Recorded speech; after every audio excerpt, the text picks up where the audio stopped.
VT Bulletin sponsored by उत्तम Singh academy Rewa. नमस्कार, Vindhya times में आपका स्वागत है और आपके साथ मैं श्रेया हाजिर हैं आज की बुलेटिन की खबरों के साथ। देश के प्रधानमंत्री नरेंद्र मोदी के जन्मदिन पर भाजपा द्वारा सेवा और समर्पण अभियान के तहत 17 सितंबर से 7 अक्टूबर तक विभिन्न कार्यक्रम आयोजित किए जा रहे हैं।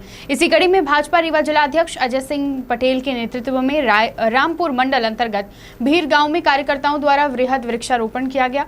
वहीं कार्यक्रम के दौरान भारतीय जनता पार्टी रीवा के जिला अध्यक्ष डॉक्टर अजय सिंह पटेल ने कहा कि हमने पूर्व में देखा है कि देश के प्रधानमंत्रियों के जन्मदिन स्विट्जरलैंड और विदेशों में जहाजों में केक काटकर मनाए जाते थे, लेकिन भारतीय जनता पार्टी ने देश के प्रधानमंत्री नरेंद्र मोदी का जन्मदिन देश में ही सेवा और संकल्प के रूप में मनाने का निर्णय लिया, जो हम सभी कार्यकर्ता सेवा ही संकल्प के रूप में मनाकर देश की सेवा करेंगे।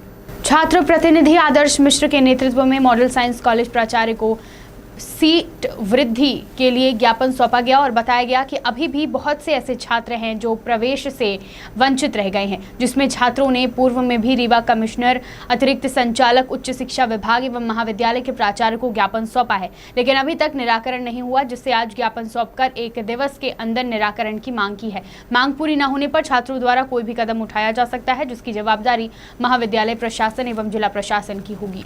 हमारा कहना ये है, यदि आपके हाथ में नहीं है, आप एक प्रतिनिधि होने के नाते, हम सबके मुखिया होने के नाते, आप शिक्षा मंत्री से बात कर सकते हैं कि हम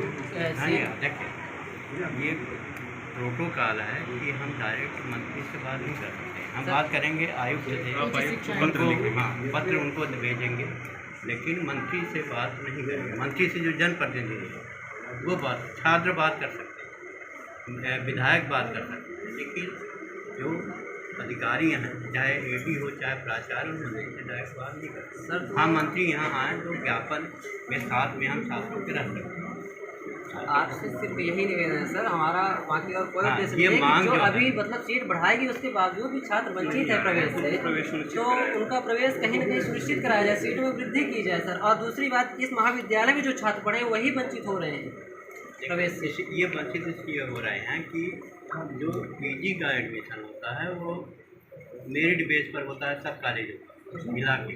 केवल ऐसा कोई प्रावधान नहीं है कि हम अपने कॉलेजों को इसी कॉलेज से पढ़े लोगों को नहीं पढ़ेगा।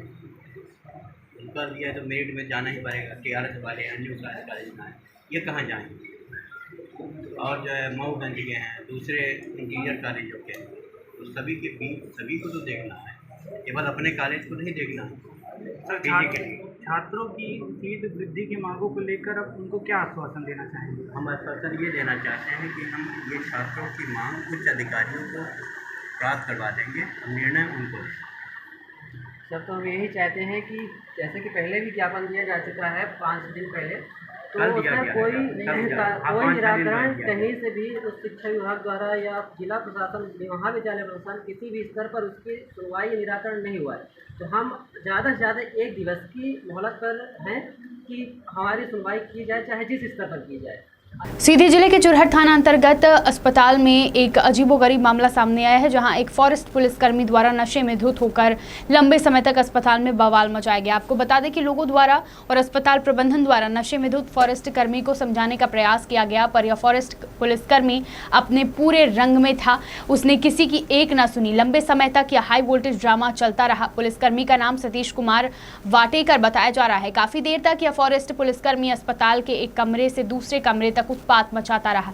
अंत में पुलिस के हस्तक्षेप के बाद मामला शांत हुआ। इस प्रकार के शासकीय कर्मचारी सरकार और पूरे समाज की छवि को धूमिल कर रहे हैं। सीधी से अभिलाष मिश्रा की रिपोर्ट।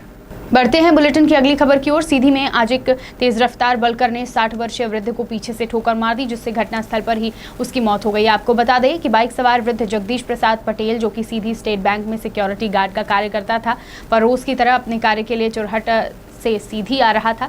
इसी दौरान तेज रफ्तार बलकर ने टक्कर मार दी, जिससे घटनास्थल पर ही उनकी मौत हो गई, जबकि उनके साथ बाइक पर सवार एक बच्ची ठोकर खाकर दूर जा गिरी। गंभीर रूप से घायल हो गई बच्ची। बता दें कि डॉक्टरों द्वारा मृत घोषित किए जाने पर पोस्टमार्टम के बाद शव को परिजनों को सुपुर्द कर दिया गया है और लापरवाह तेज रफ्तार बलकर के ऊपर कार्रवाई करने की मांग की गई है। नाम बताएं अपना। सुरेंद्र कुमार पटेल। जिनकी मृत्यु हुई कौन है आपके? पिताजी। क्या नाम था उनका? Jagdish Prasad Patel, SBI Churhat guard. कैसे दुर्घटना हो गई? सर ड्यूटी जा रहे थे, ड्यूटी से पीछे से बलकर वाले ने मार दिया। बलकर वाले की लापरवाही से जान चली गई। जी सर। बलकर का नंबर बताएं। MP 17 HH 4305। कितने बजे की घटना है? ये 10 साढ़े 10 की 10-15 के बीच की है। कहाँ पे दुर्घटना हो गई? ये चुराहट नया बस स्टैंड के पास है। अच्छा, तो क्या चाहते हैं इसमें सर कार्रवाई करना चाहते हैं कि लापरवाही ऐसे क्यों होती है। ठीक। सीधी जिले में कोरोना का टीकाकरण अभियान काफी तेज गति से चल रहा है। जिले के मुख्य टीकाकरण अधिकारी नागेंद्र बिहारी दुबे ने जानकारी देते हुए बताया कि अभी तक जिले में लगभग 65,000 लोगों को कोरोना का पहला डोज लगाया जा चुका है और दूसरा डोज लगाने का कार्य भी तेजी से चल रहा है। अभी तक 1,30,000 लोगों को दूसरा डोज भी लगाया जा चुका है। साथ ही उन्होंने यह भी कहा कि हम आगे भी ज़्यादा से ज़्यादा लोगों का टीकाकरण करने के लिए प्रतिबद्ध हैं। निश्चित रूप से चुनौतियाँ कई हैं, लेकिन कार्य चल रहा है। सीधी से अभिलाष मिश्रा की रिपोर्ट। सर, अभी सीधी जिले में जी लगभग कितने लोगों का टीकाकरण किया जा चुका है? सीधी ज़िले में अभी तक 6,50,000 से अधिक लोगों को हम फर्स्ट डोज लगा चुके हैं और लगभग 1,30,000 लोगों को हम सेकेंड डोज लगा चुके हैं। अब हमारे फर्स्ट डोज के जो हितग्राही हैं वो बहुत ज़्यादा तो नहीं बचे हैं, पर जैसा अभी पंचायत के द्वारा सर्वे डाटा से मिला है, कुछ 20,000 के लगभग लोग हैं, जिनमें कुछ लोग बीमार हैं और हाँ, कुछ लोगों की तरफ से रिफ्यूज़ल था कि हम वैक्सीन नहीं लगवाना चाहते। आज के दिन में हम उनको भी मोबिलाइज़ करने की कोशिश कर रहे हैं और ये जो कोई भी ना छूटे एक अभियान था कि हम सितंबर एंड तक सभी लोगों को वैक्सीनेट कर देंगे। उम्मीद करता हूँ कि आज हमारे ज़िले में सभी लोग टीकाकृत हो जाएंगे, एटलीस्ट फर्स्ट डोज सभी को लग जाएगी। सर, वर्तमान परिप्रेक्ष्य में टीकाकरण में कहाँ चुनौतियाँ समझ में आ रही हैं? टीकाकरण में चुनौतियाँ एक तो कुछ हद तक रिफ्यूज़ल है, मतलब कम्युनिटी में कुछ लोग हैं जो टीका नहीं लगवाना चाहते हैं, उनको समझाना और उन्हें मोबिलाइज़ करना ये कठिन है। इसके अलावा हमारे जो दूरस्थ क्षेत्र हैं जहाँ पे आबादी कम है और अब जबकि हम ऑलमोस्ट सारे लोगों का टीकाकरण कर चुके हैं, तो जहाँ थोड़े से पॉकेट्स में 1-2 लोग बचे हुए हैं दूर, तो उनको टीकाकृत करने में थोड़ी सी समस्या हो रही है। हम इवन हमारी टीम जो है वो हाउस टू हाउस विज़िट करके या हर गांव मजरे टोले में जाके हम टीकाकरण की व्यवस्था कर रहे हैं। सर, अभी भी लोगों में जागरूकता की कमी है या पहले की अपेक्षा लोगों में भारी जागरूकता है? नहीं, पहले की अपेक्षा तो बहुत जागरूक हैं लोग, आ भी रहे हैं। फिर भी हाँ, कुछ लोग हैं और थोड़ा सा निगलिजेंस भी, क्योंकि अब बीमारी तो बची नहीं है, तो कुछ लोग जो हैं थोड़े से केयरलेस हो गए हैं कि आज नहीं तो कल लग जाएगा, मतलब टाइप। सर, आगे के लिए क्या योजना रहेगी? आगे के लिए योजना तो यही है कि हम ज़िले में सभी लोगों को दोनों डोज पूरी तरह से लगा पाएँ और मेरा सभी से आग्रह भी यही है कि फ़र्स्ट डोज तो ऑलमोस्ट सभी को लग चुकी है, फिर भी जो बचे हैं वो फर्स्ट डोज के लिए, और फिर सेकेंड डोज जिनकी भी ड्यू है वो जैसे भी उनकी ड्यू डेट आ जाती है, उनके 84 दिन कोविशील्ड के केस में या 28 दिन कोवैक्सीन के केस में पूरे हो गए हैं, वो अपने निकटतम केंद्र पे जाके अपना टीकाकरण अनिवार्य रूप से पूर्ण करा लें। सर, आज के लिए क्या लक्ष्य रखा गया है? आज का प्राइमरी लक्ष्य तो यही है कि फर्स्ट डोज के लिए ज़िले में जितना संभव है उनमें से कोई ना बचे, मतलब जिनको हम टीका लगा सकते हैं किसी अदरवाइज़ रीज़न से जो इसके लिए फ़िट नहीं है, उनको छोड़ के सभी को लगा दें। इसके अलावा हमारा सेकेंड डोज का कुछ 80,000 के लगभग का बैकलॉग है, मतलब लगभग 80,000 लोग सेकेंड डोज के लिए एलिजिबल हैं। तो हम कोशिश कर रहे हैं कि उनमें से मैक्सिमम लोगों को सूचना दे पाएँ और सत्र स्थल तक उनको लाके उनको टीकाकृत कर पाएँ। ठीक सर, धन्यवाद। शहडोल से एक बार फिर दिल को झकझोर कर देने वाली अव्यवस्था की एक ऐसी तस्वीर सामने आई है जिसमें एक दृष्टिहीन बीते 2 महीने से राशन के लिए दर भटक रहा है। शहडोल जिले के नगरपालिका धनपुरी अंतर्गत वार्ड क्रमांक 11 में रहने वाला सुरेश विश्वकर्मा, जो दोनों आंख से दृष्टिहीन है, पीड़ित का कहना है कि उसे पीडीएस दुकान से 2 माह से राशन नहीं मिल रहा है, जिसके चलते भूखों मरने की नौबत आ गई है। वहीं सरकार और जिला प्रशासन योजनाओं का लाभ देने की बात करते हैं, फिर सिस्टम में ऐसी कमी देखी जा रही है जिसके कारण ज़रूरतमंदों को उनके ज़रूरत का सामान नहीं मिल पा रहा है, राशन नहीं मिल पा रहा है। ये अपने आप में एक बड़ा सवाल है। जहां दृष्टिहीन को अधिकारी नहीं मिलने के कारण उसकी समस्या का समाधान नहीं हो सका। ऐसे में सुरेश के सामने एक वक्त की रोटी जुटा पाना किसी चुनौती से कम नहीं है। नमाखों से पीड़ित ने अपना दर्द बयां करते हुए बताया कि पड़ोस के लोगों द्वारा कभी कभार खाने के लिए कुछ दे दिया जाता है तो खा लेता है, नहीं तो सिर्फ पानी पीकर ही गुजारा करना पड़ता है। सुरेश के देखभाल के लिए एक छोटा भाई है जो बेरोजगार है। ऐसे में दोनों भाइयों के सामने भूख मिटाने के लिए सिर्फ शासन की पीडीएस दुकान एकमात्र सहारा है और इन परिस्थितियों में भी जब निराशा ही हाथ लगे तो पीड़ित पर क्या गुजरती है, इसका अंदाजा आप महज ही लगा सकते हैं। हो आप? 3 महीने से सर। वार्ड का नाम 11 सुरेश विश्वकर्मा। अंधा हूँ सर।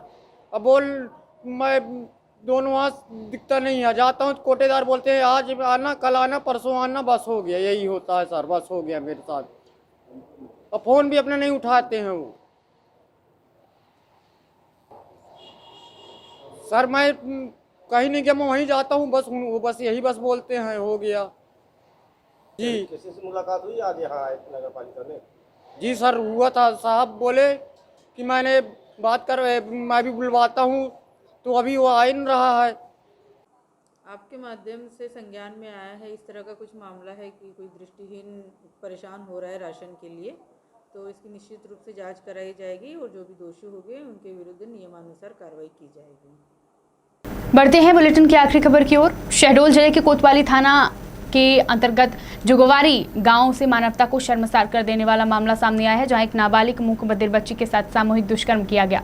पीड़ित नाबालिग अपनी मां के साथ कोतवाली पहुंचकर मामले की शिकायत दर्ज कराई, जहां घटना की जानकारी पीड़ित ने इशारे से अपनी मां से बताई, जिसके बाद मोबाइल पर उक्त दुष्कर्म के आरोपी की फोटो दिखाकर पीड़िता ने पहचान कराई। मामले में पुलिस अधीक्षक अवधेश गोस्वामी ने तत्काल एक स्पेशल टीम का गठन किया और जिसमें सामूहिक दुष्कर्म के मामले में 4 नाबालिग और 2 बालिग समेत कुल 6 लड़कों के खिलाफ मामला दर्ज कर सभी को गिरफ्तार कर लिया गया है।